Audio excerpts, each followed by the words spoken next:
Welcome to the biology class. We were discussing on the chapter biological classification. In the previous session, we have discussed about kingdom Monera as well as kingdom Protista. We have noted down the characteristic features of kingdom Monerans as well as we have noted down the characteristic features of kingdom Protista, and we have noted down various groups under these as well as examples for each group. So in today's class, let us discuss about kingdom fungi. Kingdom fungi is also called as kingdom Mycota. The members of kingdom fungi, they are achlorophyllous, heterotrophic and eukaryotic. So what do you mean by term achlorophyllous? Achlorophyllous is the organism that lacks chlorophyll. Organism that lacks chlorophyll is called as achlorophyllous organism. So fungi are generally achlorophyllous. They do not have chlorophyll. Since they do not have chlorophyll, they cannot undergo photosynthesis. They are not autotrophic. They are heterotrophic. They depend on another organism for their nutrition. So members of kingdom fungi are achlorophyllous, heterotrophic and they are eukaryotic. Fungi are cosmopolitan in occurrence. They are found everywhere. It may be in soil, air, water or in association with other organisms. There are certain fungi which are found on the body surface of other organisms. There are certain fungi which are found within the body of other organisms. So they are cosmopolitan in occurrence. Fungi are abundantly found in warm, humid areas. Fungi mainly prefers warm and humid areas for their growth. There are different types of fungi. Some of the common types of fungi are molds, smuts, puffballs, rust, mushrooms, toadstools, etc. These are some of the common types of fungi. When the bread gets mold, that is mainly because of the growth of fungi. If the slice of bread is kept open for few days, you will observe certain growth on the slice of the bread. That is mainly because of growth of fungi, that is mold, okay, bread molds. Similarly, the fruits that are kept open, that are not covered properly or that are kept open gets rotted mainly because of growth of fungi. For example, you might have observed the oranges getting rotten. So orange rods are mainly formed because of growth of fungus. The same way, some of the crop plants like wheat, they also get rust disease. So in case of wheat, there is a disease known as wheat rust disease, and this wheat rust disease is mainly caused due to the growth of rust fungus, and that fungus is named as Puccinia. In case of wheat gets a disease known as wheat rust disease, and this wheat rust disease is mainly because of the growth of a fungus known as Puccinia. And there are certain kinds of fungus that may cause disease in animals also. So this is caused in plants. There are certain fungus that may cause disease in animals. And there are certain fungus which are edible, which we use it as source of food. For example, mushroom. And there are certain kinds of fungus which are very beneficial and they are the source of various antibiotics. For example, there is a fungus named penicillium. So from this penicillium, a kind of antibiotic is extracted and that is called as penicillin. A fungus, penicillium, from which antibiotic penicillin is extracted.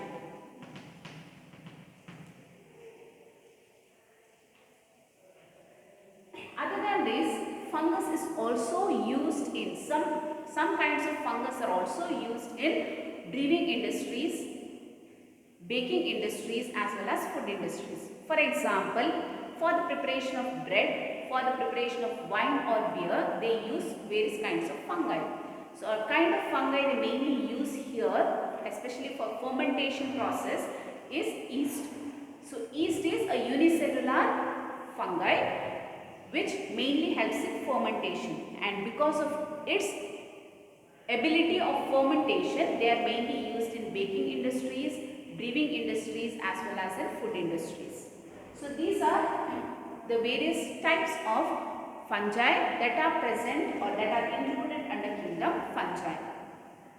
Coming to the mode of nutrition of fungi, since they are achlorophyllous, they are heterotrophic in their mode of nutrition, and usually the type of nutrition is absorptive type. They usually absorb the organic matter. It may be from the dead and decaying matter, or it may be from the other living organisms. So mode of nutrition is heterotrophic and it is of absorptive type. They absorb organic matter from dead or decaying matter or from other living organisms. And non-heterotrophic, they may be saprophytic,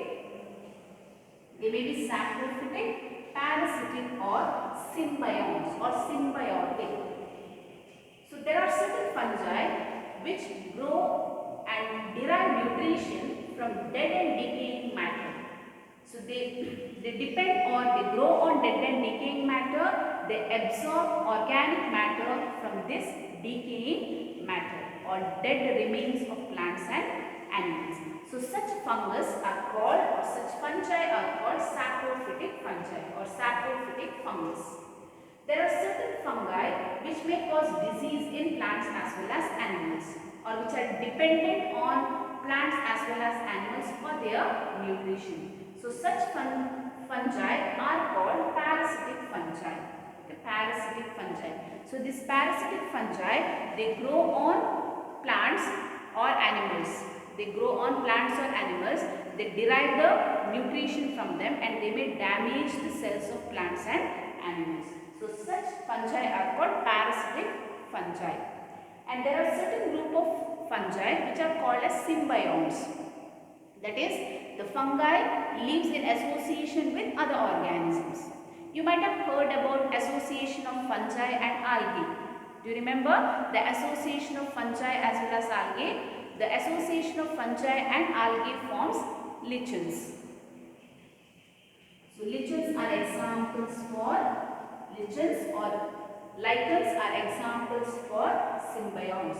So lichens or lichens are symbiotic association of algae and fungi. The same way, there are certain fungi which can grow on the roots of higher plants. So such fungus which are found or which can grow on the roots of other plants or which can found in association with the roots of other plants are called mycorrhiza.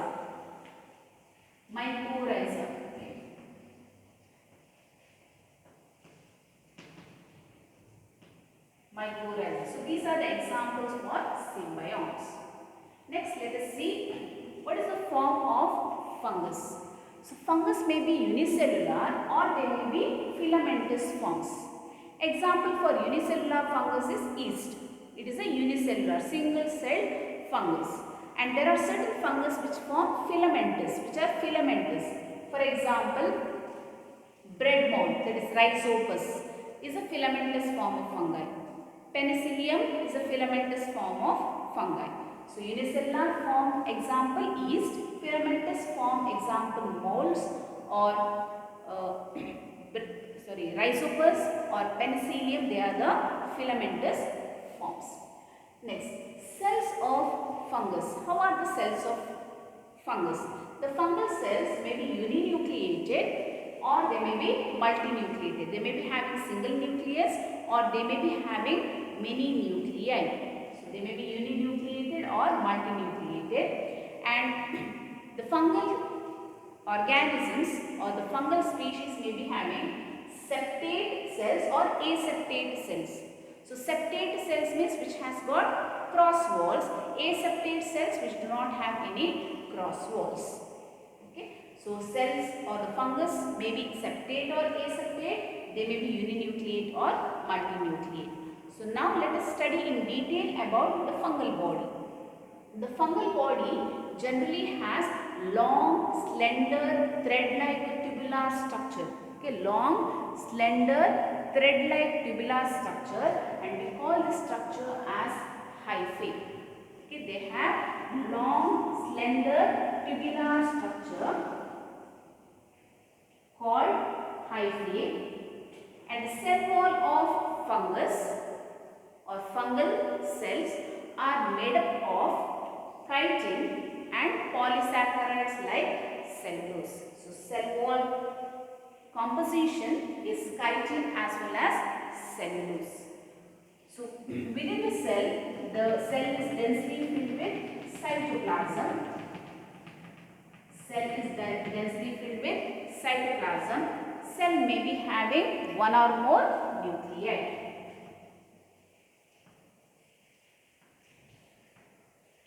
Having one or more nuclei. Okay. So this long, slender, thread-like tubular structure is known as hyphae. Hyphae may be branched or unbranched. Hyphae may be branched or it may be unbranched. It may be unbranched, and many such hyphae form a network-like structure to form mycelium. Many hyphae form network-like structure called mycelium. So, network of many hyphae forms mycelium.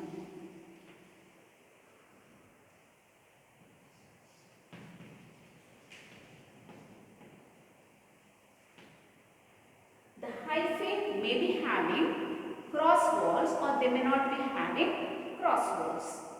Okay. So, if the hyphae forms cross walls, it is called as septate. Septate. If the hyphae do not have any cross wall, it is termed as aseptate or non-septate. Aseptate or non-septate. Okay. Hyphae may be septate or aseptate. So, in some of the fungal species, a cross wall will be formed at the time of nuclear division. Whenever nuclear division undergoes, as the nucleus divides, a cross wall will be formed. So, such a hyphae having many cross walls is known as septate hyphae. Okay. But in some of the fungi, there may be nuclear division. Nuclear division occurs, but at the time of nuclear division, cross walls will not be laid down. Okay. So, such a hyphae which does not have cross wall or cross wall is not formed at the time of nuclear division, what happens? Nuclear division takes place, cross wall will not be laid. So, in such hyphae, there will be many nuclei. In such hyphae, there will be many nuclei.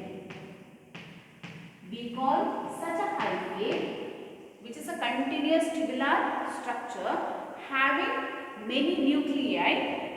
Okay, having many nuclei. Such a hyphae, which is a continuous tubular structure having many nuclei and densely filled cytoplasm.